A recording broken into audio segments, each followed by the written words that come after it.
দিনের পর দিন দর্শকদের ধোকা দেওয়া হচ্ছে, দিনের পর দিন দর্শকদের ইমোশনস নিয়ে খেলা হচ্ছে, দিনের পর দিন দর্শকদের অন্ধকারে রাখা হচ্ছে। অথচ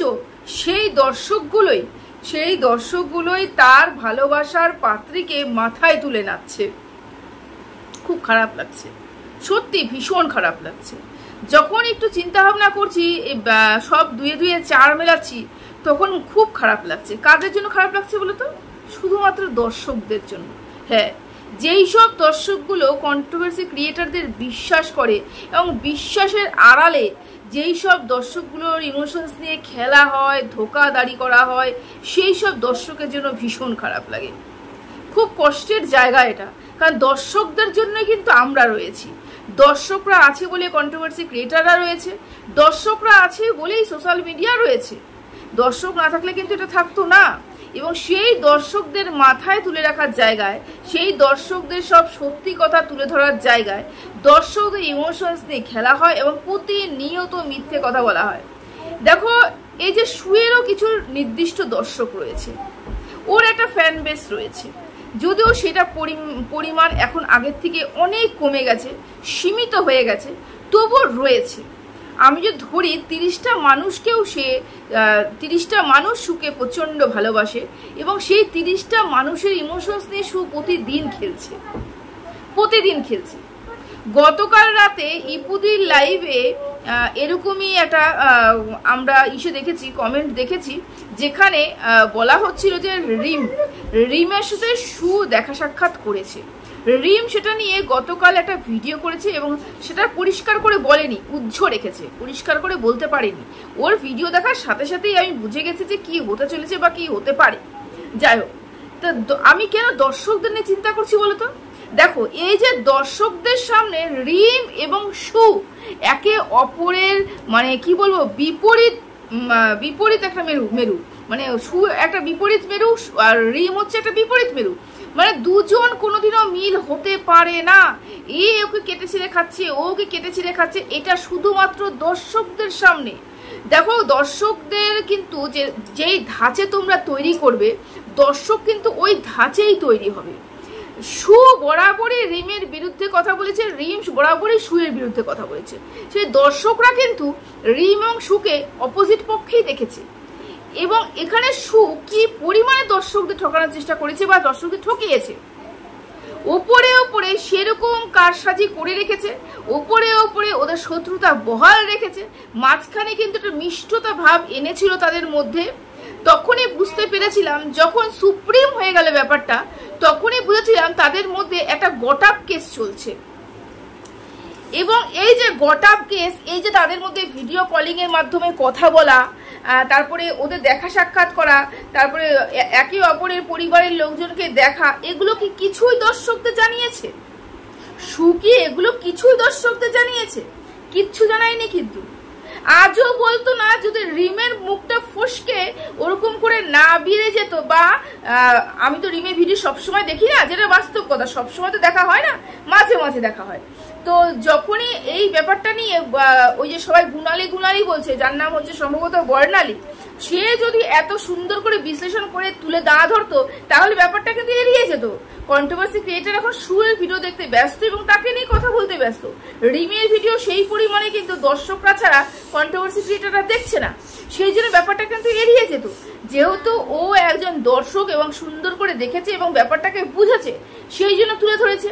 এবং এই তুলে ধরার জন্যই কিন্তু এত বড় একটা খুলাসা হলো, না হলে এই খুলাসা আজনম থেকে যেত। দর্শকদের এই ভ্রমে রাখা হতো, দর্শকদের অন্ধকারে রাখাই হতো, যে দর্শকরা বুঝতো এই অপরের শত্রু। অথচ এরা ভেতরে ভেতরে মিট আপ করছে, এরা ভেতরে ভেতরে গল্প গুজব করছে, এরা ভেতরে ভেতরে ভিডিও কলিং করে একে অপরের পরিবারের সাথে কথা বলছে এবং দর্শকদের সামনে অন্য একটা রূপ দেখাচ্ছে। তো এগুলো কি দর্শকদের ঠকানো নয়? এগুলো কি দর্শকদের ইমোশনস নিয়ে খেলা নয়? অবশ্যই খেলা। কিন্তু কিছু সংখ্যক দর্শক আছে এখনো এসে বলবে তুমি যা করেছো বেশ করেছো, কারণ তাদের নিজের অস্তিত্বটাই মনে হয় বিসর্জন দিয়ে দিয়েছে, নিজের চিন্তা ভাবনা সবকিছু বিসর্জন দিয়ে দিয়েছে, নিজের মান সম্মান সবকিছু বিসর্জন দিয়ে দিয়েছে শুয়ের জন্য। না হলে এত অপমান হওয়ার পরেও সেই দর্শকগুলো কিভাবে শুয়ের পাশে থাকতে পারে? তার মানে তাদের অস্তিত্ব নেই, তার মানে তাদের মান সম্মান নেই, তাদের রেসপেক্ট বলে কোনো জিনিস নেই। যেখানে একটা কন্ট্রোভার্সি ক্রিয়েটার শুধুমাত্র দেখানোর জন্য দর্শকরা রেখেছে, শুধুমাত্র মুখে দু একটা মিষ্টি বুলি বলে দর্শকদের রেখেছে, অথচ দর্শকরা ওকে ভাবছে যে অপোজিট পক্ষে যারা রয়েছে তার সাথে শুয়ের কোনোদিন যোগসূত্র হবে না, হতে পারে না। রিম এবং সু বিপরীত মেরু, আমি আগেই বলেছি। তা সেই দুজনের দেখা সাক্ষাৎ হওয়া, মেলা, ভেতরে ভেতরে কারসাজি করা, কারসাজি মিন্স ভিডিও কলে একে অপরের সাথে কথা বলা, এগুলো গোপনে রাখা, এটা সম্পূর্ণ দর্শকদের ঠকানো। কিন্তু দর্শকরা তো বলবেন না না যা করেছে বেশ করেছে। তারা নিজেদের, বললো না, নিজেদের অস্তিত্বটাই নেই, নিজেদের মান সম্মানটাও হারিয়ে ফেলেছে। না হলে হয়তো বাড়িতেও তারা এরকমই যে তাদের উপরে কেউ চড় মেরে চলে গেল, তাদের কেউ পাড়িয়ে চলে গেল, দু একটা বাজে কথা বলে চলে গেল, তাদের গায়ে পর্যন্ত লাগে না। সেই জন্য আজকে এই পর্যায়ে তারা দাঁড়িয়ে রয়েছে। বাধ্য হচ্ছে কথাগুলো বলতে, কারণ ওখানে আমারও কতগুলো ভালোবাসার মানুষ রয়েছে, তাদের ঠকানো হচ্ছে, তাদের দিনের পর দিন ঠকানো হচ্ছে, নিজের স্বার্থে তাদেরকে ব্যবহার করা হচ্ছে। এটাই খারাপ লাগছে। তোমরাই বলো, তোমরা নিজেরা বিশ্লেষণ করো, একটু চিন্তা করো, তোমরাই বলো। আজকে যদি রিমের মুখের থেকে ফসকে কথাটা না বেরোতো, তোমরা জানতে পারতে গতকাল রাতে শুয়ে একটা ভিডিও করে বলেছে, যেহেতু রিম বলেছে সেই জন্য এখন বলবো, না হলে আমার বলার প্রয়োজন ছিল না। কেন প্রয়োজন ছিল না? কারণ এই দর্শকগুলো তোমাকে যেই পরিস্থিতিতে ছিলে সেই পরিস্থিতিতে তোমাকে সাপোর্ট করেছে, তাহলে সেই দর্শকদের কেন জানার অধিকার নেই তুমি কার সাথে দেখা করছো, কার সাথে দেখা করছো না? কেন জানার অধিকার নেই? মানে আমি কি বলবো, কোথা থেকে শুরু করবো, কোথায় শেষ করবো আমি বুঝতে পারি না। এত দর্শককে ঠকাচ্ছে, তবু দর্শকরা বুঝতে পারছে না। দেখো, এই যে রিমের সাথে ওর যেটা সখ্যতা তৈরি হয়েছে সেটা বহুদিন আগেই বুঝতে পেরেছি, এবং তাদের মধ্যে যে কথোপকথন হয় সেটাও অনেকদিন আগেই বুঝতে পেরেছি। কিন্তু কেন হঠাৎ করে সখ্যতা তৈরি হলো? তোমাদের মনে প্রশ্ন ওঠে না যে হঠাৎ করে দুটো বিপরীত মেরু এক হয়ে গেল কিভাবে? প্রশ্ন কোনোদিন ওঠেনি, সন্দেহ কোনোদিন হয়নি? আমার তো বহুদিন আগে সন্দেহ হয়েছে, সেই সন্দেহের বশীভূত হয়েই তো আমি এক একটা প্রশ্ন করেছি। যেহেতু আমি সঠিক প্রশ্ন করেছি, সেই জন্য আজকে আমি হেটার্সদের লিস্টে পড়ে গেছি। ভালো কথা, উচিত কথা জিজ্ঞাসা করাতে যদি হেটার্সদের লিস্টে পড়ে থাকি, তাহলে এর থেকে ভালো আর কিছু হতে পারে না। ও এমন একটা ব্যক্তিত্ব, ও এমন একটা মানুষ। দেখো, আমি তো বাজে ল্যাঙ্গুয়েজ ইউজ করতে পারি না, এবং যারা যারা করে তাদের কথা শুনি আমার বেশ মজা লাগে, কিন্তু আমি ইউজ করতে পারি না, আমার পক্ষে সম্ভব হয় না। তো উনি হচ্ছেন এমন একটা ব্যক্তিত্ব, উনি হচ্ছেন এমন একটা মানুষ যে নিজের স্বার্থের জন্য সবকিছু করতে পারে। প্রথমে গালি দিয়ে, ধুইয়ে দিয়ে, দর্শকদের ইমোশনস নিয়ে খেলে ভিউজ ইনকাম করে নিল। তারপরে দেখলো যে আমার এখন ওর সাথে সখ্যতা বজায় রাখাতেই আমার লাভ, সেই জন্য ভেতরে ভেতরে যোগসূত্র তৈরি করেছে। আর এবং আমি 100% গ্যারান্টি দিয়ে বলছি, এখানে সু আগের থেকে কল করেছে, কারণ ওখানে ওর স্বার্থ লুকিয়ে আছে।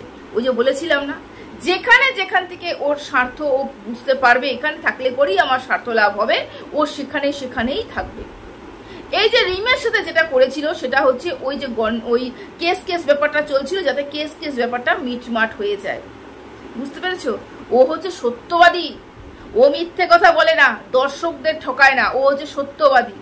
বুঝতে পেরেছো? এ হচ্ছে তার নমুনা। সত্যবাদী আমাদের রাজা যুধিষ্ঠির ওকে দেখে মুখ লুকিয়ে রাখবে, মুখ লোকাবে যে হায় রে হায়, কলিযুগে এমন একজন এসেছে যে আমার অস্তিত্বটা বিলুপ্ত করার মতো চেষ্টা করছে। যাই হোক, সেম কাজ এখন ইপু দিদির সাথে হচ্ছে। ইপু দিদিকেও এখন পার্সোনালি মেসেজ করা হচ্ছে। এই ইপু দিদি সেই ইপু দিদি যার নামে কেস করার জন্য বরকে ইউএসজি করিয়েছিল, যেখানে ইউএসজি করিয়ে অনেক কিছু প্রমাণ করার চেষ্টা করেছিল, কিন্তু কিছুই প্রমাণ করার চেষ্টা করতে পারেনি, মানে হয়নি আর কি। ওখানে অনেক সাক্ষ্য প্রমাণের দরকার ছিল বলে সেই কেসটা হয়নি। তো এই ইপু দিদি সেই ইপু দিদি আবার এর উপরে কেস করেছিল, এ আবার ওর উপরে কেস করেছিল। এই ইপু দিদি সেই ইপু দিদি, এই ইপু দিদিকে এখন পার্সোনাল মেসেজ করে সরি বলা হচ্ছে। এবং তোমরা একটু চিন্তা করতে পারছো না, একটু বুঝতে পারছো না, হঠাৎ করে এই যে ইপু দিদির সাথে এত সখ্যতা কিসে? ইপু দিদিকে সরি বলছে কেন? যে বাবার অস্তিত্ব আছে সেটাও ভুলে গেছিল। এমন তো অনেক কন্ট্রোভার্সি করেছে যেখানে ওর সরি বলার দরকার ছিল, কোথাও তো গিয়ে সরি বলেনি। আজকে ইপু দিদিকে সরি বলছে কেন? কারণ জানে ইপু দিদি একটা কেস করেছে এবং এই কেসটা ইপু দিদিকে দিয়ে তোলাতে হবে। আমি আর কেস লড়তে পারছি না। যখন আমি বলার তখন আমি বলে দিই, পরে যখন আমার পেছনে ঢোকে আমি ওটা বের করার জন্য যার পায়ে পড়তে হয় তার পায়ে পড়বো। এই মানুষটাই সেই মানুষটা যে বলেছিল আমি পেছন দরজা দিয়ে গিয়ে কোনো সেটেলমেন্টে আসি না, আমি কোনোদিনও পেছন দরজা দিয়ে সেটেলমেন্টে আসি না, আমি কোনোদিনও সখ্যতা মানে এরকম কোনো ব্যাপারে সখ্যতা বজানোর চেষ্টাও করি না। অথচ সেই মানুষটা রিমের ক্ষেত্রে সেটা করেছে যেটা দর্শকদের জানানো হয়নি। এখন ইপু দিদির ক্ষেত্রেও সেম করছে। ইপু দিদিকে ইনিয়ে বিনিয়ে সরি বলে কত মিষ্টি মিষ্টি কথা বলে, আবার ইপু দিদিকে দেবো কোনোদিন ফোনও করবে, হয়তো ফোন করা হয়েও গেছে, যোগাযোগ করে কেসটা তুলে নেওয়ার চেষ্টাটাও করবে। এবং দর্শকরা ভুনাক্ষরও টের পাবে না। বুঝতে পেরেছো? দর্শকরা ভুনাক্ষরও টের পাবে না, দর্শকরা বুঝতেই পারবে না যে হচ্ছেটা কি। দর্শকরা দেখবে হয়তো শুধুমাত্র সখ্যতা, এবং দর্শকদের বলা হবে যে এখন ওয়াইটি বদলে গেছে, ওয়াইটির আবহাওয়া বদলে গেছে, তাই আমরা একে অপরকে কন্ট্রোভার্সি করব, এই মিষ্ট ভাষায় কন্ট্রোভার্সি করবো। কিন্তু আসল কার্যসিদ্ধি এ করে নেবে। এ হচ্ছে এরকম একটা মানুষ যেইখানে যেই পজিশনে গিয়ে দেখবে যে আমার ওখানে লাভ রয়েছে, ওখান থেকে আমি আমার লাভটা বের করে নিয়ে আসতে পারবো, ও ওই পজিশনে নামতে পারবে, ওই পোস্টে ও নামতে পারবে, মানে যত নিচুই হোক না কেন ও নামতে পারবে। এটা হচ্ছে সে। এবং ওয়াইটিতে এসে কন্ট্রোভার্সি চ্যানেলে এসে বলতে বসে তার মতন সৎ, তার মতন দৃঢ় মানসিকতা, তার মতন ধৈর্য সহ্য শক্তি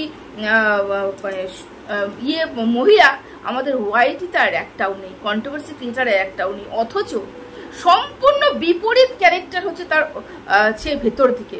ওপরে একটা মুখোশ পরে রয়েছে দর্শকদের ঠকানোর জন্য, ভেতরে রয়েছে ভীত, তারপরে ধৈর্য শক্তি একদম নেই, ভেতরে পেছন থেকে গিয়ে সেটেলমেন্টের জন্য সে বিশ্বাসী, অথচ দর্শকদের সামনে এসে এমন মানে সাহসিকতার পরিচয় দেয় না, দর্শকরা মুগ্ধ হয়ে যায়, বলে এই তো তোমার এই সৎ সাহসের জন্য তোমাকে এত ভালোবাসি।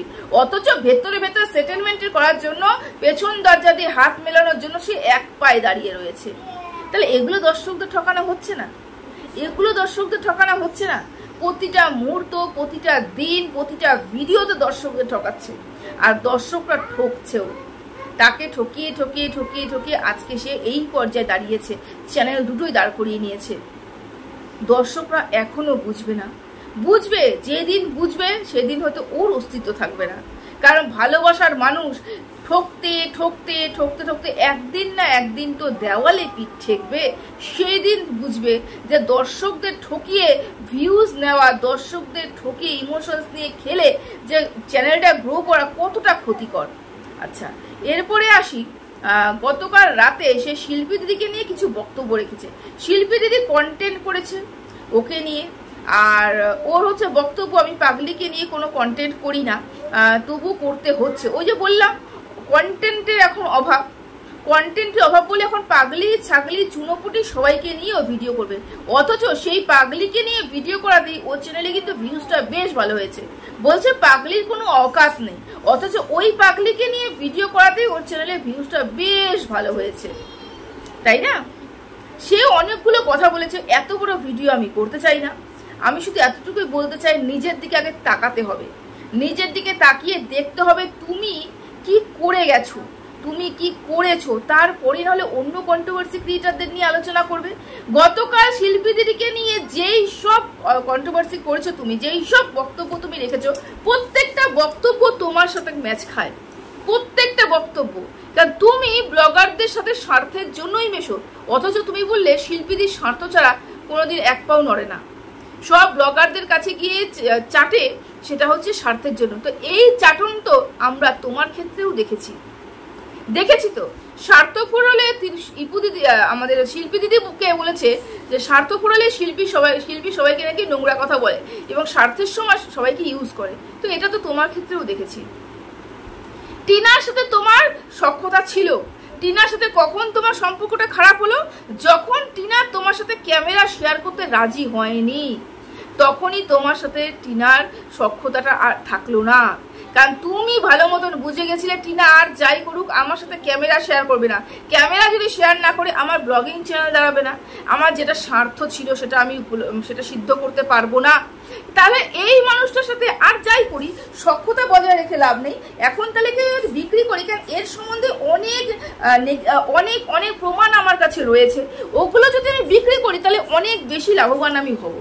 তো স্বার্থের জন্য তো তুমিও মানুষের সাথে দেখা করেছো, স্বার্থের জন্য তো তুমিও মানুষকে বিক্রি করেছো। তাহলে অন্য কন্ট্রোভার্সি ক্রিয়েটারকে নিয়ে কেন বলতে বসেছো? বলার আগে তো নিজে একবার দেখতে হয়, নিজের গেরিমানে ঝাঁকতে হয় যে আমি কি কি কাজ করে গেছি। লাস্ট একটা কথা বলবো, তুমি বললে যে যেরকম নোংরা সেই সেরকম নোংরা ভাষা বলে। তোমার ভিডিওতে আমি ভালো ভাষা পাই না, নোংরা ভাষাই পাই। তাহলে যেই কথাটা তুমি শিল্পীদের জন্য বললে তাহলে সেই কথাটা নিশ্চয়ই তোমার জন্য প্রযোজ্য। এর প্রতিটা ক্ষেত্রে নোংরা ভাষা তোমার মুখ থেকেই বেরোচ্ছে। ঠিক আছে, আরো অনেক কিছু বলার ছিল, ভিডিওটা অনেক বড় হবে বলে বললাম না। অবশ্যই আমার অকাতে থেকে আমার ভাষা সংযত রেখে যতটুকু বলার আমি ততটুকু বলবো। সবাই ভালো থেকো, সুস্থ থেকো, টাটা।